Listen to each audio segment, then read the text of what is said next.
Bonjour à tous, bienvenue pour une demi-heure d'infos en direct sur I24 News. Quand Ban Ki-moon fustige la politique d'expansion des implantations israéliennes en Cisjordanie, cela s'est passé hier à l'Assemblée générale des Nations Unies.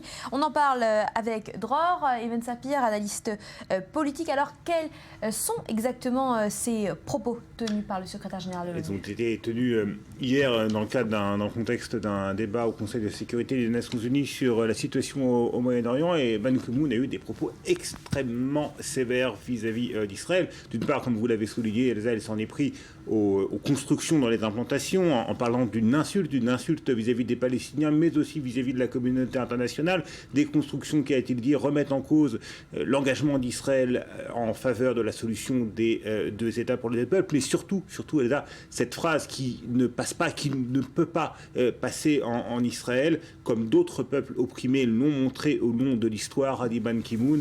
Il est dans la nature humaine de s'opposer à l'occupation alors qu'Israël enterre des jeunes civils, des jeunes femmes civiles tuées par des terroristes palestiniens. On peut imaginer bien évidemment que la réaction d'Israël, par la voix de son Premier ministre, notamment Netanyahou, a été des plus virulentes. On va l'écouter tout de suite. Les remarques du secrétaire général de l'ONU donnent une justification au terrorisme.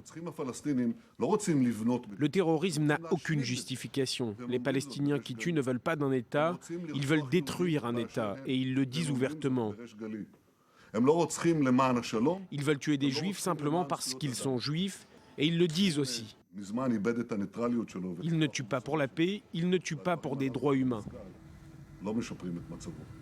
Voilà, et Netanyahou qui a ajouté qu'il y avait longtemps, selon lui, que l'ONU avait perdu sa neutralité et sa force morale, et les propos de Ban Ki-moon, rajoute le Premier ministre israélien, n'améliorent pas la situation.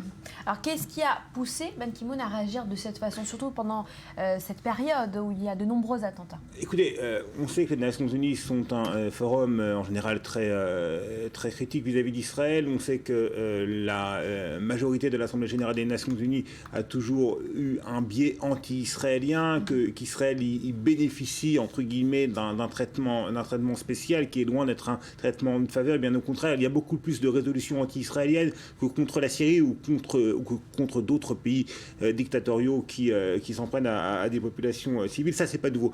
Et il y a tout de même une intensité beaucoup plus rude qu'auparavant. Il y a tout de même une sévérité dans les termes employés par Ban Ki-moon, à laquelle on était peu habitué. Le climat général dans la communauté internationale n'est pas à la faveur d'Israël.